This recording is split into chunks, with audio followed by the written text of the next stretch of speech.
Bonjour, Monsieur Julien, notre musicothérapeute. Bonjour, Monsieur Routy.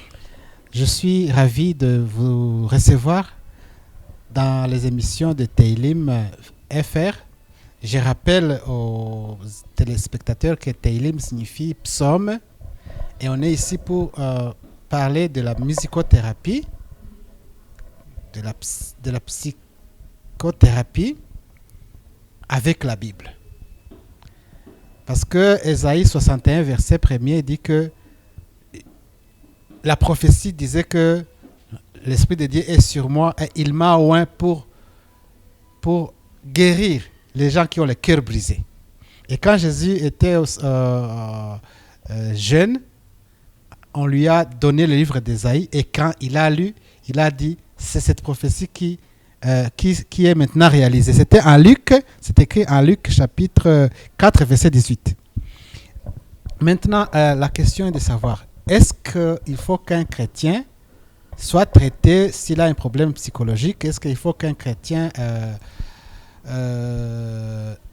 fasse la prévention des maladies psychologiques ou bien il a besoin seulement de la prière? Voilà, c'est une très bonne question et merci de m'avoir encore accueilli. Ça, je peux dire, c'est ma deuxième fois ici. La fois passée, on a parlé sur la musicothérapie. Aujourd'hui, on va voir de la musique avec la Bible. Alors, moi, je pouvais dire ce qui est très important. Si nous prenons la Bible, si nous rentrons dans l'histoire, on dit au ciel, on dit Dieu siège au milieu de louange et l'adoration. Oui. Et lorsqu'on parle de louange et l'adoration, une partie de la musique qui est là, où on dit à l'époque où Lucifer, c'est lui qui était le chef d'orchestre, selon l'histoire. Et pourquoi il devait être le chef d'orchestre de la musique au ciel? C'est une question que beaucoup de gens ne sont pas posés de questions. On dit qu'il était l'ange de lumière. Mm-hmm. Après la désobéissance, il est devenu ce qu'il est aujourd'hui. Oui. Il a été maudit, il a été chassé sur terre. Mm-hmm. Donc la musique n'a pas commencé aujourd'hui, il a commencé depuis le ciel. Oui. Et si nous descendons avec les gens qui ont fait le pacte de la musique chrétienne dans la Bible, on voit d'abord premièrement David. Oui. Et aujourd'hui, avec la science, on explique que David est le premier musicothérapeute. Pourquoi? On dit il jouait à l'harpe. Mm-hmm. On n'a pas dit que David chantait devant. Non, il n'a jamais chanté devant Saoul. On dit il jouait à l'harpe. Donc, il avait seulement besoin d'écouter le son de l'instrument de musique. Et on me dit qu'en jouant ces instruments de musique, que les démons qui étaient dans le corps de Saoul pouvaient s'apaiser. Permettez-moi de le lire. C'est en 1 Samuel chapitre 16 verset 23. Et lorsque l'Esprit de Dieu était sur Saül, David prenait la harpe et jouait à sa main. Saül respirait alors plus à l'aise et se trouvait soulagé et les mauvais esprits se retiraient de lui. D'accord, le mauvais esprit s'est retiré de lui. Il y a une approche qui montre la puissance de la musique. Oui. Donc, signifie que c'est Dieu qui a créé la musique. Mm-hmm. Et la musique est devenue très puissante, plus que même nos paroles. Oui. Vous voyez? Oui. Alors, avant d'arriver ici sur le verset ici, on retourne un peu en arrière lorsque on cherchait quelqu'un qui pouvait jouer de l'harpe dans la cour royale. C'est ça. On cherchait une personne qui sait jouer. Saül a passé la commande. Il a dit cherchez-moi un joueur de la harpe. De l'harpe. Qui sait, pas celui qui joue, mais qui sait jouer à l'harpe. Ok. Parce qu'à l'époque, il y avait beaucoup de gens qui pouvaient jouer à l'harpe. Comme dans le monde réel aujourd'hui, il y a beaucoup de gens qui jouent au piano. Mais on dit c'est lui qui sait jouer le piano. Qui joue bien. Qui joue bien le piano. Qui sait, donc il y a une connaissance musicale qui a été là. Oui. Signifie, David, lorsqu'il était avec les troupeaux, on dit il jouait même de l'harpe devant ses troupeaux. Signifie, il passait le temps de s'entraîner, d'apprendre la musique. C'est ça. Donc, il a eu le temps aussi d'avoir une certaine connaissance sur l'harpe. Et pourquoi les gens l'ont cherché? On dit, on connaît l'enfant de Seth, l'enfant de tel, qui sait bien jouer la musique. C'est comme ça David est venu dans la cour royale. Oh, alors, donc, les connaissances musicales qui interviennent dans le traitement des problèmes psychologiques. Oui, oui. Et j'entends les gens parler de la délivrance. De la délivrance, qu'il y a des spécialistes dans la délivrance. Qu'en dites-vous? Voilà, quand moi je parle plus de la musique, lorsqu'on parle de la délivrance, quelqu'un qui a été délivré des mauvais esprits, je prends le cas de Saoul aussi. Lorsque le démon pouvait quitter le corps de Saoul, s'est retiré, signifie il était délivré. Il était délivré. Par quoi? Par la musique. Pas par la prière, pas par une chanson déjà chantée, mais avec les sons de l'instrument. Les accords, les notes qui a fait délivrer quelqu'un. Donc, délivrance signifie guérison. En même temps, je peux dire, quelqu'un qui a été délivré, il a reçu une guérison. Donc, on a besoin de bons musiciens pour délivrer les gens. D'accord. Pour les guérir. On a besoin de bons musiciens qui ont besoin de guérir de certaines maladies ou d'avoir des délivrances. Mais quel genre de musicien? D'abord, quand on parle de la musique de la Bible, on doit savoir que nous avons crié à Jésus-Christ, qui est notre Seigneur et Sauveur. Nous sommes chrétiens et ce n'est pas n'importe quel musicien qui a l'accès dans l'église de jouer n'importe quoi à l'église. Vous savez, il y a des gens qui viennent à l'église pour s'amuser parce qu'il est professionnel en musique, il peut venir jouer en musique. Quel esprit qui est derrière? Quand je parlais de la première vidéo, je disais, derrière la musique, il y a toujours un esprit. Et c'est quel esprit qui t'a poussé en musique? Parce que si nous parlons le cas de David, avant de venir à la cour royale, il était d'abord oint, parce qu'on le préparait de devenir roi d'Israël. Selon la prophétie, il a été oint. Signifie, il avait déjà l'esprit de Dieu. Et la musique qui est venue jouer avec David, c'était déjà le parti positif où c'est l'esprit de Dieu qui lui a poussé de chasser le démon dans le corps. Il connaissait la puissance de Dieu. Il connaissait la puissance de Dieu déjà. Celle qui a déjà. aidé à vaincre, c'est qui encore? Goliath, le géant. Voilà. Ok, maintenant... Oui, je sais qu'il y a des musiciens à l'église, mais qui cherchent d'être renommés, de faire des choses, des spectacles extraordinaires. Et ils font beaucoup d'accords là, avec des sons très aigus et tout ça. Il y a ce qu'on appelle la discipline sonore. Là, peut-être on parlera prochainement. Moi, je parle selon la musique dans l'église. En fait, lorsqu'on a créé, on est chrétien, on a créé en Jésus-Christ comme Seigneur et Sauveur. Ce qui nous importe, ce n'est pas nos cantiques que nous lisons dans nos livres qui ont été écrits, des textes que nous chantons tous les jours. Hein? Par exemple, quel ami fidèle tendre. C'est une chanson qu'on chante presque tous les jours. Et qu'est-ce que l'esprit qui était derrière cette chanson-là? Que tout le monde doit croire que si je chantais cette chanson, ça aura de l'impact positif dans ma vie. Et que c'est aujourd'hui ce que nos musiciens font à l'église. Est-ce qu'ils sont poussés réellement par l'Esprit de Dieu? Ou bien ils sont poussés par leur connaissance musicale? La compétition aussi intervient. Quelquefois, on a besoin d'être remarqué, qu'on est spécial par rapport aux autres. Devant Dieu, on n'a pas besoin d'être spécial. Devant Dieu, on n'a pas besoin d'être professionnel. Devant Dieu, on n'a pas besoin d'avoir toutes ces connaissances-là. Devant Dieu, on a besoin de lui rendre gloire. On utilise la musique dans l'église pour accompagner les gens à adorer Dieu.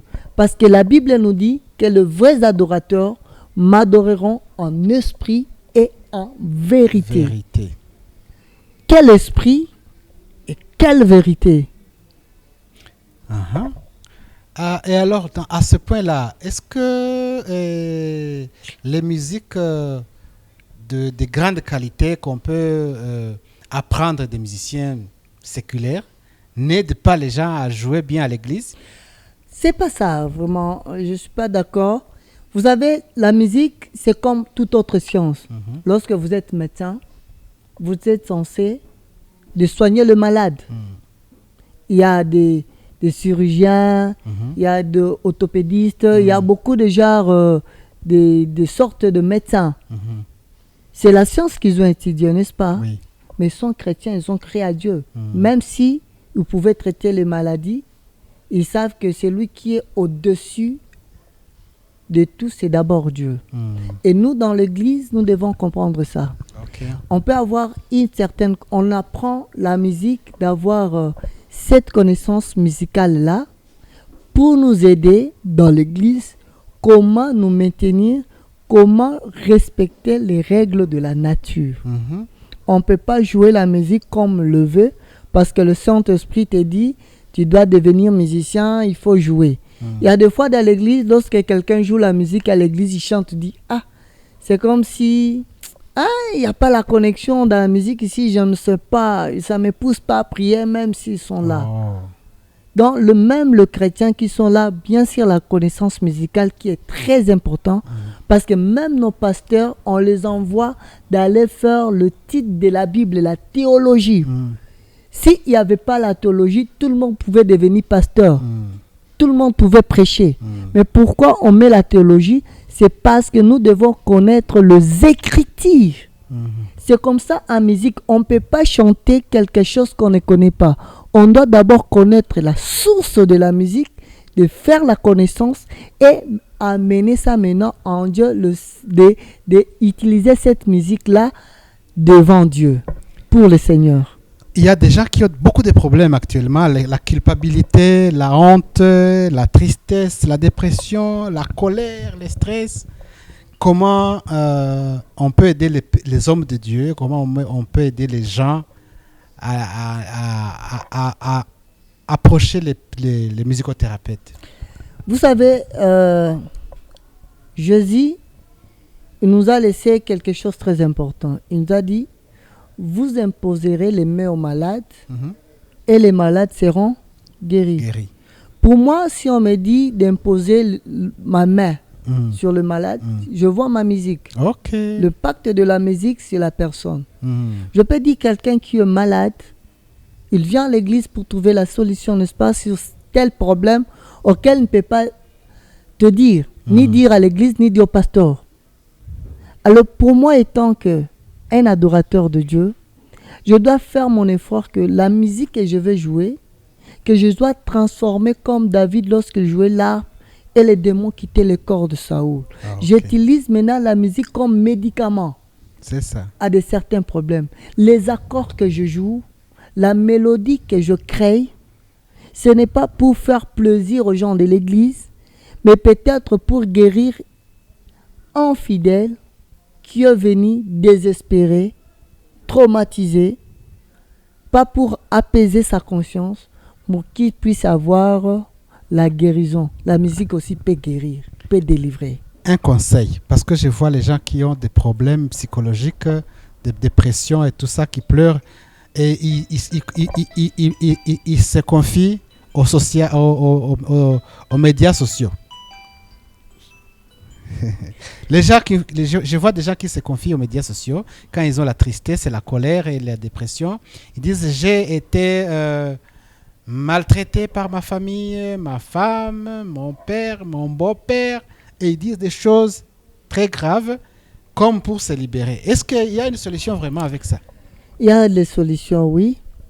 Vous savez, beaucoup de gens se sont donnés aux pasteurs, aux prophètes, avec leurs solutions, n'est-ce pas, pour avoir une certaine réponse. Les pasteurs, oui, sont là, sont des serviteurs de Dieu, mais ils sont aussi limités quelque part. Pour moi, je pouvais dire que les gens doivent comprendre, parce qu'ils n'étaient pas informés. Il faut toujours voir des psychologues, des psychiatres, c'est très important. Même les pasteurs ont besoin de ça. Maintenant, le problème des médias sociaux. Les gens qui vont dire tous les problèmes aux chaînes YouTube, comme pour se libérer de leurs problèmes. Ils parlent de toutes les histoires de leur famille et des cas qu'ils ont connus très extrêmes.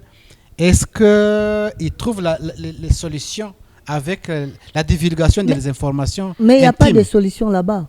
Tu peux aller sur une chaîne YouTube, parler de ta vie pour te libérer.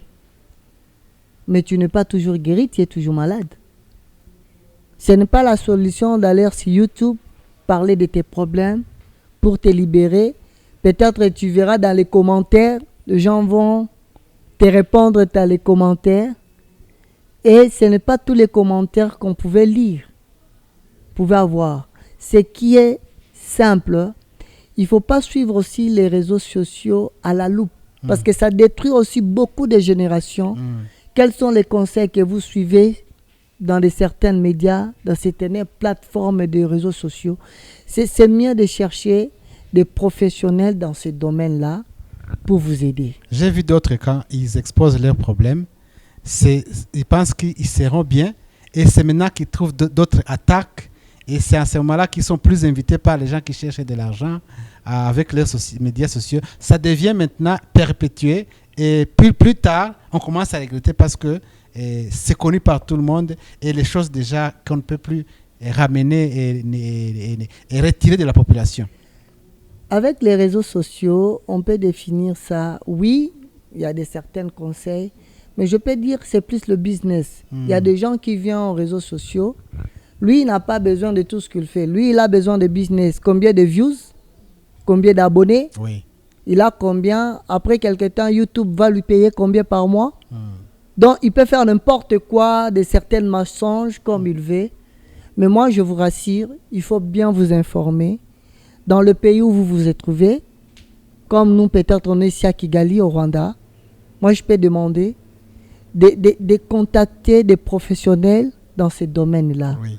Il y a même tout un ministère au Rwanda qui parle de tous ces projets-là. On sait notre histoire. Notre histoire a été atroce. Qu'aujourd'hui, il y a des séquelles qu'on devait réparer. On ne répare pas sur les réseaux sociaux. Il y a des gens professionnels pour vous aider à ça. Et je dis pour tous les Africains, vous devez être informés et aussi avoir des professionnels dans ce domaine-là pour vous aider. Je ne vous poserai plus beaucoup de questions, mais qu'est-ce que vous avez comme sentiment en tant que chrétien et thérapeute? Qu'est-ce que vous pouvez donner comme conseil à ces journalistes et aux pasteurs aussi? Alors moi, je donnerai aux journalistes, il faut être professionnel dans ton métier. Il y a beaucoup de journalistes charlatans. Lorsque vous êtes journaliste, vous devez d'abord vous informer sur tel sujet que vous allez peut-être débattre au niveau du plateau ou bien sur vos médias sociaux. Il faut avoir des preuves palpables qui vous poussent à ces informations qui sont réelles. Je pouvais leur dire qu'ils soient professionnels, qu'ils fassent des recherches pour qu'ils réussissent dans leur vie professionnelle aussi. Alors, pour le pasteur... Les pasteurs sont aussi des conseillers. Voilà. Est-ce qu'ils prennent le temps pour les fidèles, pour voir l'état psychologique et les aider, ou bien ce n'est pas souvent fait? Est-ce que ce n'est pas professionnel? Quand savez-vous? Vous savez, je ne sais pas comment répondre à 100% sur cette question-là. Vous savez, beaucoup de nos pasteurs aujourd'hui, ils ont aussi détruit le peuple de Dieu. Avec quel genre de prédication, quel genre de conseils. Aujourd'hui, on a vu avec beaucoup de pasteurs, il y a eu beaucoup de divorces. Avec beaucoup de pasteurs, il y a eu beaucoup de ruptures dans notre vie sociale aujourd'hui. Les autres ont été accusés de sorciers parce que le Saint-Esprit lui a dit que ton enfant est sorcier, ta femme est sorcier, ton mari est magicien, ton mari est ceci. À cause de mauvais conseils, il y a la rupture de nos familles. Alors, ce que je peux dire au pasteur, si vous avez été vraiment réélu par Dieu, pas nommé parce que vous avez terminé la théologie, Non, non, non. Dieu n'a pas besoin de votre diplôme de théologie d'abord. La théologie, c'est pour la connaissance, de bien gérer l'Église. Mais le Saint-Esprit, c'est lui qui te dirige. Ok. Est-ce que le Saint-Esprit vraiment te dirige? Quels sont les conseils que tu donnes? Est-ce que les conseils-là sont structurés professionnellement? Ça ne va pas détruire de famille. Que les pasteurs savent aussi quelque chose. Ils ont une grande responsabilité pour le fidèle. Pas pour le fidèle, mais pour la population entière. Parce que si Jésus vous a envoyé pour guérir les gens, trouver la solution, c'est parce que vous êtes capable d'assumer cette responsabilité-là. Oui. Mais si les pasteurs n'arrivent pas à assumer la responsabilité, ils voient que l'argent, avant tout, il n'y aura rien comme solution. Très bien, merci. Je suis ravi vraiment des réponses que vous me donnez. Et si vous n'avez pas un commentaire, on peut donc clore notre émission. Je n'ai pas de commentaires, merci. Merci beaucoup pour votre réponse et vous êtes toujours les bienvenus dans nos émissions. Merci. Ça Bonne me fera journée. toujours plaisir. Merci beaucoup. Merci.